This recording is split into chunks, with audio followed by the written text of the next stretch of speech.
Hey everybody, what up? It's Scuff D here, and we are into extermination.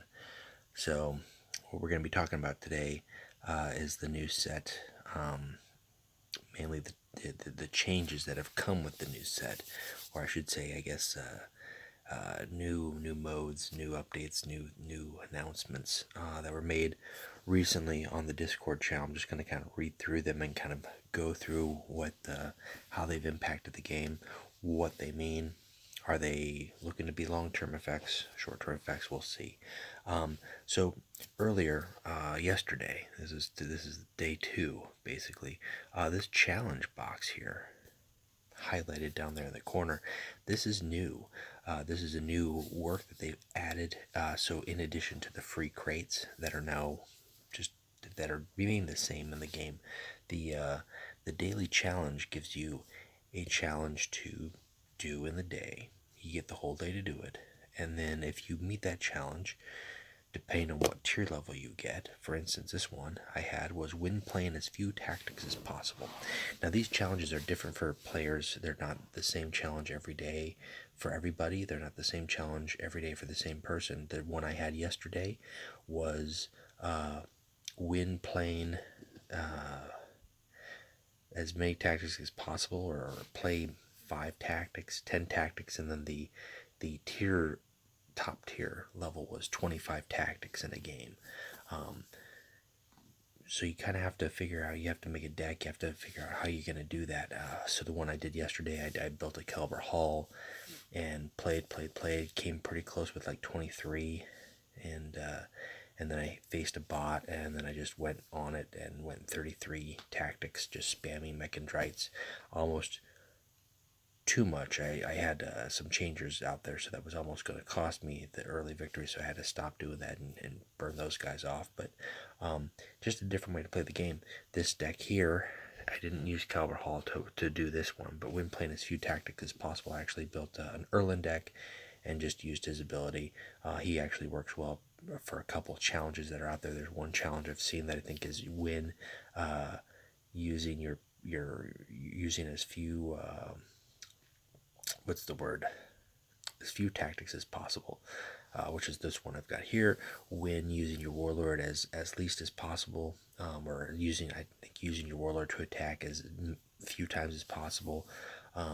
When playing like 8 cost troops, depending on how many. I mean, that they just kind of range. They're all over the place right now, and some of them are easier than others. So some of them kind of force you to either try to hope to run up into the perfect match with your deck, and then it just works out, or you run into somebody who is willing to sit back and let you handle that challenge. It's still new, it's still fresh. Some people in the community, I think, it just started talking today about ways to identify if they are working on a challenge or not. One thing that was suggested is at the start of a match, if they utilize the same emote 3 times in a row, that at least can signal that, hey, I'm working on a challenge. I don't know how effective that'll work. Obviously, if they end up doing that, with the challenges, you have to win. So you can't throw that out there. If both people are doing challenges, somebody's gonna have to win, somebody's gonna have to lose. One's gonna have to sit back doing it. And if somebody just does it and isn't doing a challenge, then that kind of puts them at a disadvantage of the other side, and it's not good sportsmanship. I don't know if we'll see that or not. It's still new, so we'll see. We'll see how that affects the game. So anyways, for instance, on this challenge, I've completed all 3 of the tiers, all 3 of the challenge. Well, you don't have to do it 3 times. I beat the top tier, which is the 0, playing 0 tactics in a game. So that nets me the green crate, and then tomorrow morning in about 10 hours time, I'll get the green crate reward, and then I'll have a new challenge to do. So that is new to the game. That is one of the components that they featured on here. Let's see, let's go through here. The economy rework. Now this is big. There's been a lot of, this is just read this straight from the announcement here. There's been a lot of tweaks to make rewards more satisfying. Getting legendary cards in the shop is now a more consistent experience. You'll find higher rarity cards in events, ranked and level up rewards, and less coins. We added a new small daily reward for the new challenge feature, which is we just talked about. Rewards on level up crates at level 50 and 100 now increased, and from this ranked season onwards, the top 50 are getting an exclusive card back. So the top 50 ranked players will be getting an exclusive card back every month, which is nice. That's a good reason to get to top 50. It's not an exclusive card, but it's a decoration to say that you were up there.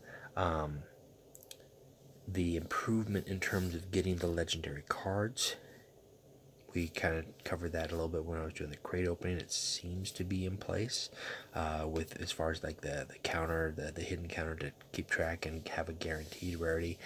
The improved rarity in event rewards is also potentially a bonus. I've only just started this event today. I've been kind of burned out from the last event. We made top 3, and that was a lot of play effort. So I'm just kind of taking it easy on this one, just doing a single run currently right now.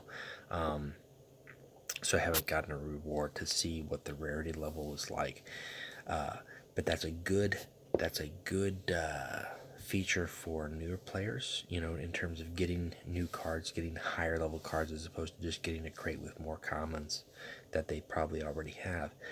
However, the big thing that a lot of people are talking about that are really more important here is the change to the coins, because it's not just less coins, it's significantly less coins. Now, from what I can tell with regards to the free crate, from the challenge crate, and even the daily crate, the gold reward remains about the same. But the gold reward crates, or the gold reward in the crates for the events, which was moderately well positioned, especially if you achieve level higher. I mean, like if you had 6 wins, that was about 300, 200, about 200, close to 300 gold per crate. And if you were at 12 wins, I think that could equal out to almost 600 gold per crate, which was pretty significant. I mean, you think about that. I didn't get that 197,000 gold just from spending money. I was playing events and getting a good ranking in events, and that generates more gold for you.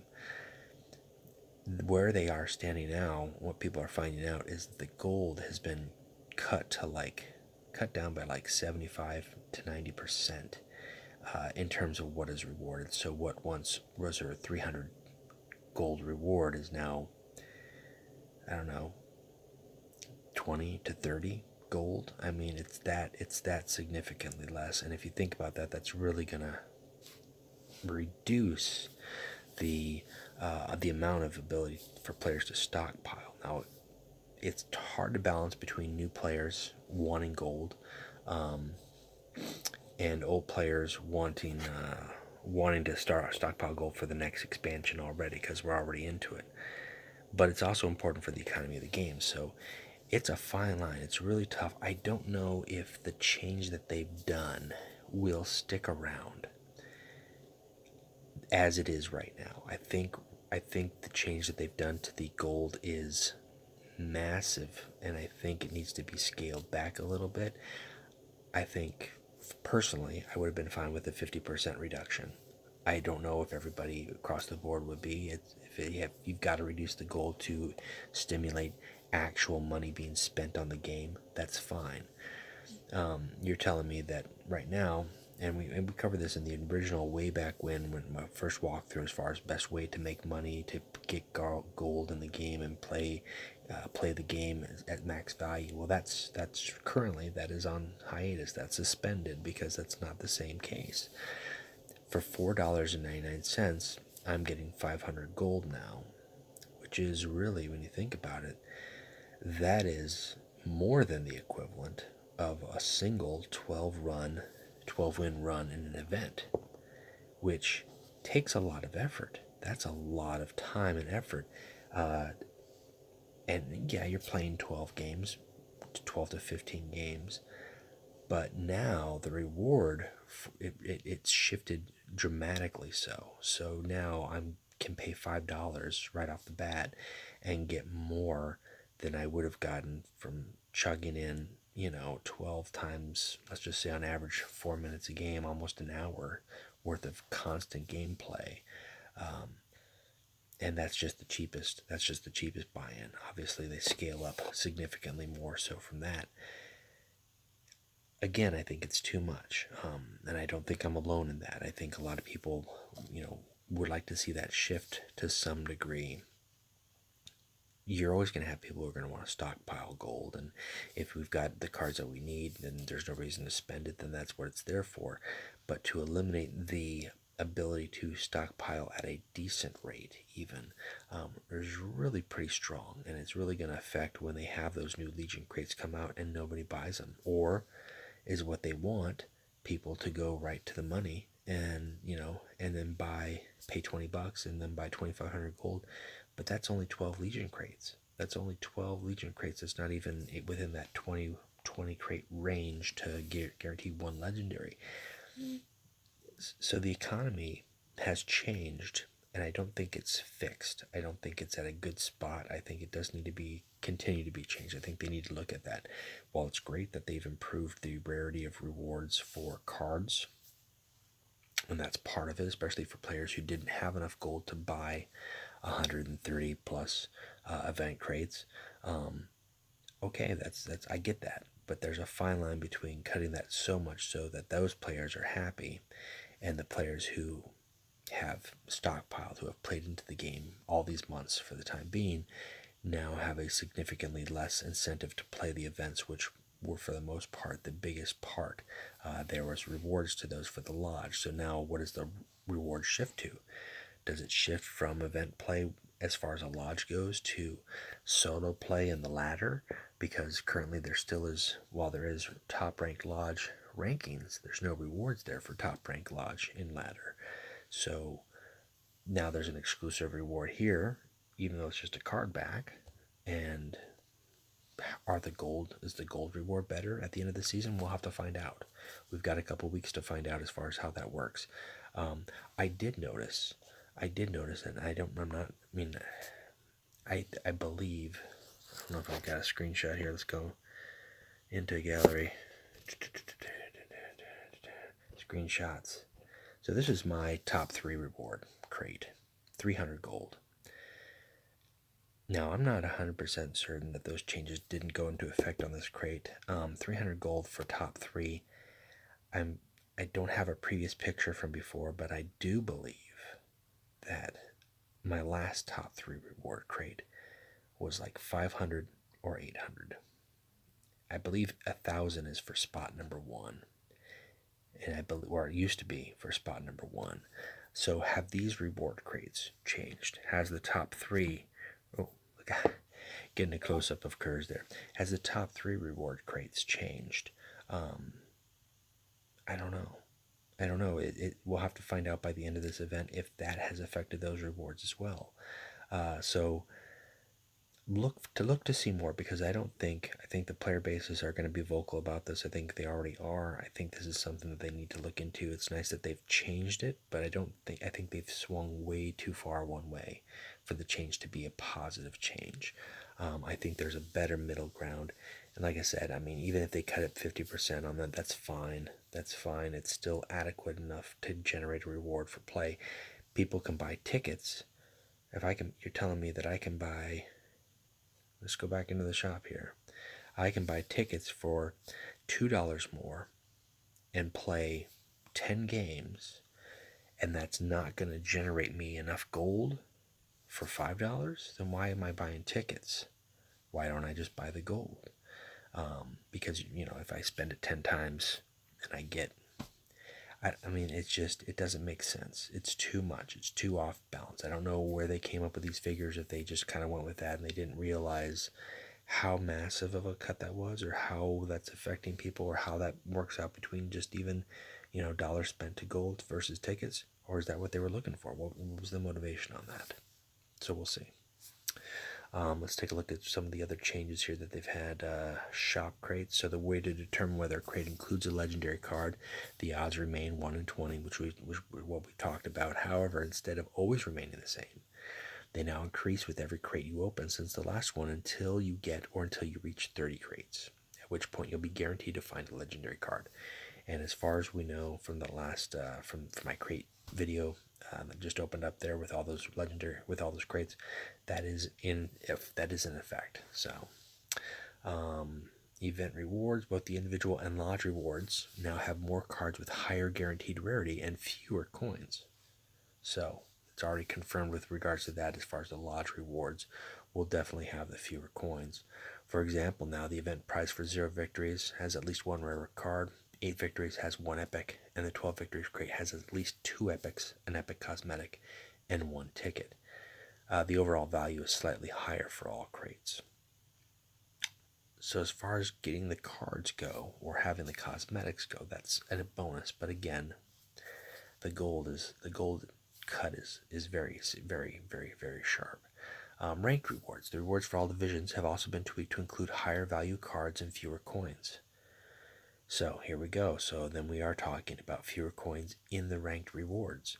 The top 50 players in Terra will receive a guaranteed legendary card, and from this month onwards, an exclusive custom card back. So top 50 have got better incentives as far as cards go, but gold is going to be cut.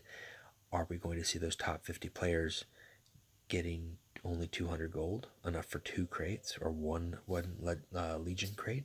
Is that incentive enough to grind for a whole month to reach top 50, especially if you've already got legendaries, or you're only missing 1 that you can just get in the shop? Is that worth the effort?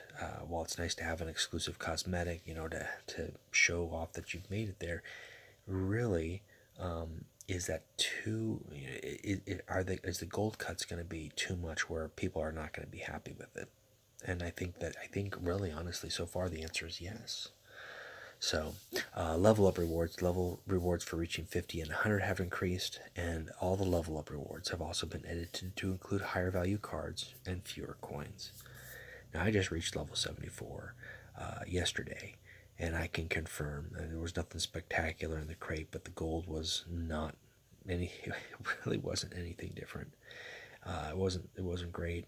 And if you're getting good cards, that's fine. But I mean, I'm 26 levels away from level 100. They're not retroing level 50 rewards for anybody. So, what do I have to look forward to at level 100? Am I going to get a bunch of tickets? Am I going to get a legendary? Am I just going to get an epic? Am I still going to get not a lot of gold for the effort? It's a step, but it is not. It's not a full step. It's a half step, and I think, I mean, it's something better than nothing. But I do hope that they continue to work and look at this, because it devalues, especially only at level 50 and 100. That's a big step in levels for incentives for players to play. Every 25 levels, maybe even every 10 levels, give people some tiers, some landmarks to reach. How long it takes a player to reach level 50, that's a lot of play time. And if they are not too thrilled with what they're getting in the events and getting with the challenges, then they're still not going to play. So I don't know. I mean, that's just my opinion on that. Now, some other changes that we do have, and these are good changes. We've got new bot decks. So there are new bots available with all warlords from the Isfahan 5 and Extermination expansions. I've already faced Koroks and Vulcan in bot mode. I have not faced any other ones, but it's nice to have some mix-ups. It's nice to have some new bots out there, even though they're still going to have the AI capabilities. Just having a new card pool, new warlords, you got to keep yourself remembered as far as who you're facing and what those legions could potentially be. And for newer players, or players who are at a tier where they're facing more bots, it'll be refreshing for them too. So that's good. Now, my big thing is they've increased the deck limit by 6. I haven't gotten to that yet, but I am ecstatic that we have 6 more slots to build decks, because as you can see, I was kind of pulling up here. I mean, I could really, that's going to cover just the new factions altogether. That's going to give me Perturabo here, and then 1, 2 of the Alpha Legion, because I don't have Alfarius, and then 3 of the Night Lords. I like decks. I like having deck slots, so that's nice to have. There's now an option in settings to ignore bots and wait for a human opponent. So let's take a look at that. Let's just go to the settings icon here, and where is it? No bots, right there. That is nice. So if you're tired of playing bots, or you actually want to test the deck against a real person, you now have the ability to turn that off. You may wait a little bit longer while you're in challenge mode or you're hitting the battle icon. However, you're going to meet real people, which will really help out, and that is good. That is good, especially if you're testing a deck and you're looking for that. Show your hand size when touching your deck to see the number of cards left in your deck. Now that's just a small little thing. Before you actually had to count the cards in your hand, you could do the same thing on your opponent's deck and see the cards in their hand just by the number that would pop up, but that didn't have the same feature for yourself. So now it does. So that is a little tiny thing for you out there. Add tip in battle to remind you can mute your opponent when spamming the battle chat. I don't know how often that comes up. There have been times, I guess, where you might face an opponent that is just constantly just hitting that emote, and maybe they're just being a jerk about it, or they're being a bad sport, whatever the case may be. So having the ability to mute them, that's nice. It's not, I mean, the good thing about this game in general, and it's kind of a drawback to some degree, but it's positive, is that there's not a free in-game chat, so you can't have somebody just berating you or spouting off, vile things, because people just have no filter online or on the internet, let's be honest with you. So just having 6 responses, it's a little fun, but it's also protective. I get it, but people can still abuse that. So just having the ability to mute them, that's helpful. Add animations when receiving tickets or a large number of coins and crates. And there's little flashes, little starbursts. If you haven't seen those, you will. At some point in time, you will see those, especially, I guess, if they're going to be a large number of coins and crates. Wow, that would be something to celebrate. You're like, oh, 75 gold. Whoa, that's wow, big celebration. Never mind that, a week ago I was getting, 120 in a 2-win crate. Okay. I mean, extra animation's nice. There are some new animations too with the new card effects in the game, which is kind of neat. I just faced one with, I think it was Terror Campaign or Terrorize, and that was kind of neat. It was like the screen went red, like klaxons or whatever.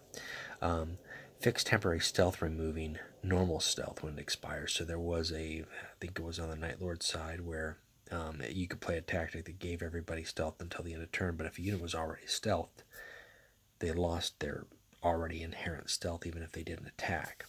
There were some occasional error opening crates that were fixed. Were they all fixed? Not necessarily, but understandable. If you're opening a massive amount of crates, that's going to be up on there. So those are their big changes. Those are the big changes that they've made to the game. Some of them carry some significant weight with the way the game plays, for people looking for replay value, for people looking for just interesting options with the challenge, with regards to giving yourself a little challenge, something fresh. If you're getting tired of the one deck over and over again, then look at the challenge, see what it makes you. With the event play, I don't know if it's going to stay the same way, but that is definitely causing people to talk about it and look at it. I'm not going to be buying any more crates for quite some time until the next set, but I'm saving up, and because especially if this stays in effect for a while, that 6,000, it could be very important. Well, I hope that it is, and I hope we see some things improve, but you never know. So anyways, that's it. Just kind of wanted to talk over these changes that they've made to the game with regards to the actual updates, the challenge mode, the bots, the new concepts there, the economy rework, which is a big discussion. I don't think we have seen the last of this discussion. But the way it stands right now, oh, there we go. Hey, my gems finally loaded from yesterday. I now have enough gems for 10, almost 11 legendaries, which is good because I'm still missing 23 cards by last count. When 90% of those are legendary, I think there's a couple epics from the new set that I am missing still. So that's enough for me to get a lot of what I need. And that might be all I'll be spending for a while. So anyways, that's it. That's it for my update for right now. We still got to talk about the Alpha Legion. We still need to talk about all of the new neutral cards that have been added to the game. And then obviously new deck types. I'd really want to do something about my Ingo Peck deck and talk about that. It's, you know, it's a fun deck. Alpha Legion in general, whether you're winning or losing, you should be having a fun time. And I would like to say the same thing is true for your opponent, but I don't know. Time will tell. Anyways, that's it for me right now. I hope you guys are enjoying the challenges. I hope if you're vocal about the gold, stay vocal about the gold. I think that is an important thing. I think the devs need to hear it.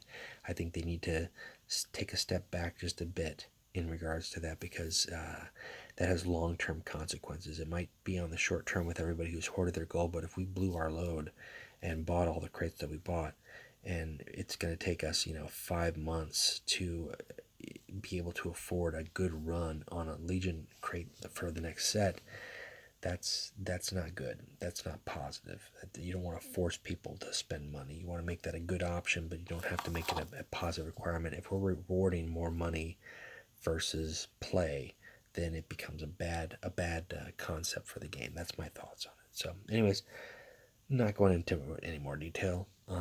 Keep playing Legions, and I'll talk to you guys next time. All right, thanks. Bye.